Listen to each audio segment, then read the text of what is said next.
Iyayikhetha igumgedlela inkosi enkulu uBhombela isitimela samampondo baba omkhulu phakade amen. Sekuyiyo futhi enye inyanga yaso isithixo futhi esisidumisayo. Lesi phela besisijabulela kakhulu ngokungena kwenyanga yaso. Ngesikhathi sizidumisa siqhumisa amakhrikhethi ngomhla ka-31 Disemba. Siwaqhumisela phela ukuthi siyajabula ngoba sekungena inyanga yoNkulunkulu wethu esimthandayo, lona owumbiliboqo onobuso obubili okuthiwa uJanuwari phela. Ichazile kakhulu igumgedlela likhuluma ngabo bonke onkulunkulu bethu esibadumisayo, njengoba abantu becabanga ukuthi uNkulunkulu into engabonakali. Iyabonakala nayi phela uyona uNkulunkulu wethu, uNkulunkulu esamnikwa ngabamhlophe. Singama-Afrika salahla uNkulunkulu wethu weqiniso. Njengoba sisuka kuKhisimusi sikade sidumisa loya uNkulunkulu engikhulume ngaye okuthiwa ngumoloki ohlatshelwayo, ohlatshelwa amazibulo, ohlatshelwa indodana ezelwe yodwa, ukuze okholwa yiso lesithixo esiwumoloki angabhubhi. Phela kuthiwa lesa sithixo uma usihlabelela indodana uba nezinhlahla, wawungeke usavelelwa wokubi empilweni yakho. Kuyisithwalo sokuthi uyobe usuyaceba uphile kamnandi. Phela noma kungasenziwa lokho, ngoba phela kwakwenziwa endulo ngalesa sikhathi kusadunyiswa lesi sithixo, namanje sisadunyiswa, kodwa manje sesihlaba ngenye indlela. Ngoba uma ulandela kahle ngazo lezi zikhathi zabo oDisemba lapho khona kudunyiswa lesi sithixo, baningi abantu abafayo, abanye bafa ezingozini zezimoto ney'ndlela ezahlukahlukene. Okuyilapho lesi sithixo esisuke khona sizihlabela sona ngokwaso. Njengoba sesingena kuyo le nyanga yalesi sithixo esinobuso obubili, naso siyahlatshelwa njengoba usuku unaka kahle ukuthi makuqala kuhlukana unyaka kuzongena unyaka walo uNkulunkulu oyisithixo owumbiliboqo. Liningi futhi igazi elichithekayo. Thina siyizimvu noma siyimhlatshelo yazo lezi thombe eziyisithwalo sabo laba abamhlophe. Phela ukuthwala lokhu yinto yasemandulo, into endala kakhulu. Nabo abelungu bathwele ngazo zonke lezi thombe zabo, njengoba babona becebile abo labo nkulunkulu babo abazithombe abayisithwalo. Phela lezi thombe ezizithwalo ezingonkulunkulu babo zikhona yonke indawo, nawe uyilandela endaweni eziningi lapho ugcina khona usudlelwe imali yakho ngendlela ongayibonanga, nomkenenezo wakhona ukudida ingqondo. Kulokhu uthi uzayizuza le mali, uzawuzuza lo mcebo, kodwa ugcine ekugcineni ungawutholanga ngenxa yokuthi ubanjwe isithwalo sabo laba bantu. Njengoba ubona zonke leza thombe ezigcwele kuwo loya mdlalo, ziyisithwalo, zinemimoya esebenzayo ukuthi ikuluthe, uthathe yonke imali yabantwana bakho uyiphose khona, idliwe yonke, kodwa uhlale usethembeni lokuthi ngakusasa ungase uphinde uhlomule uthole umcebo, kodwa kuze kube manje lutho umcebo.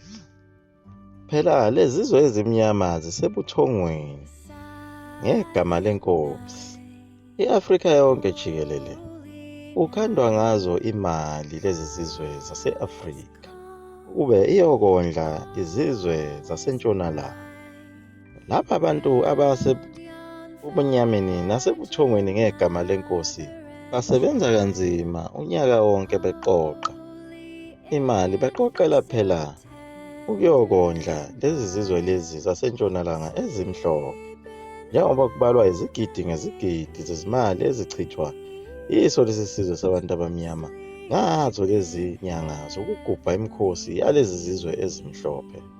Ithathe le mali lena ziyoyiphosa kuwo lo mgubho onguKhisimusi, njengoba seziphinde zayiphosa kulo mgubho walesi sithixo esinobuso bubili. Uma njena siyaqoqa futhi siqoqela ukuyogubha lo munye umgubho okuthiwa ngama-Easter wazo lezi zithixo. Sizophinde futhi siphelelwe imali, bese siphinde siya khona emabhenki abo futhi labantu abamhlophe sesiyoboleka imali. Njengoba ubona zonke lezi gqila ezingabantu abamnyama ezisebuthongweni ngegama lenkosi, akukhona esisodwa esike sibe neholo laso eliphelele sisibambe ngesandla. ugcina ngokuyibona lapha emibhalweni nakuma-payslip kuthiwa uhole imali engaka kodwa awukaze wafika nayo ekhaya uyibeke emsamo.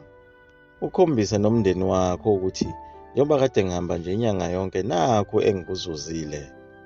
Ubonge noNkulunkulu ongumvelinqangi oyayahuwe. Ubonge nabakini izidalwa zakini inyandezulu okuyizona ezikusizayo ukuthi njengoba uhamba uye emsebenzini uvuka ngovivi noma uhamba ebusuku zikuphephise noNkulunkulu ekusiza kuzo zonke inkinga ufike uphephe nakhona emsebenzini ezingozini ezingakuvelela kodwa ekugcineni kwakho konke awubuyi nalutho. Ingakho nje abanye begcine kwawona lo msebenzi ubaphelela ngoba manje naso isidalwa lesi sakini siyabona ukuthi ayikho lento oyihambelayo. Ugcina umsebenzi bese uyakuphelela. Khona siyaxaka kakhulu sona lesi sizwe simnyama. Sisebuthongweni ngegama lenkosi. Ngoba ufike uhlale iminyaka eminingi uphila ungasebenzi ukuthi lapho usuhlanganisa khona iminyaka ewu-30 ungasebenzi bese uthola umsebenzi.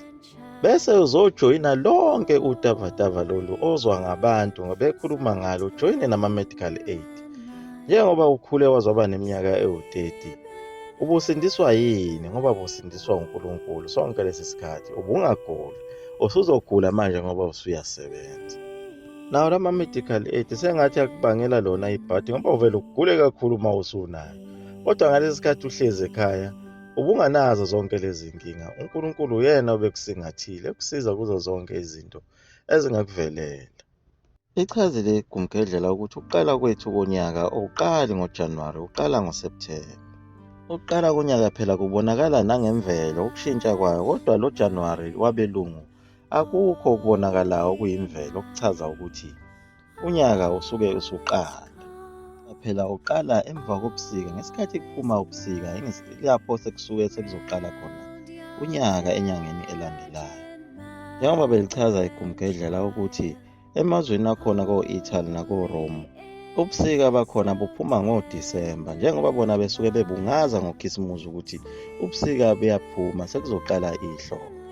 Nathi bese sijabula kanye nabo. Sewuyaqala unyaka wabo ngoJanuwari. Kanti thina wethu unyaka usukade uvele uqalile.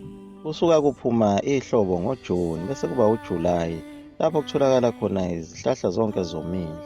Bakhihliza amaqabunga phansi. Bese kuba khona umoya omkhulu okushanela zonke lezi zihlahla namaqabunga awele phansi.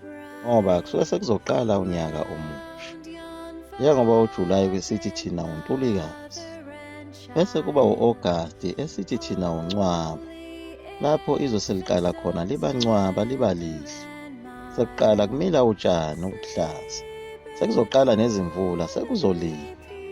Ibona-ke uDisemba wethu u-August phela konyaka. Bese kuba uSepthemba. Lona thina esithi uMandulo lapho kusuke abantu sebeqala ukwendulelisa emasimini beqala ukulima phela ngoba sekuyaqala ukuna izimvula. Bona-ke uJanuwari wethu uSepthemba inyanga yokuqala. Bese kuba u-October thina lona esithi umfumfu. Lokho okusho ukuthi ukudla lokho esuke esikade sikutshalile ngawo September kusuke sekuqala kuqhuma kufufusa phela emasimini nezihlahla lezi kade ziphundlekile sekuqala ukufufusa izithelo. Bese kuba uNovember thina lona esithi nguLwezi.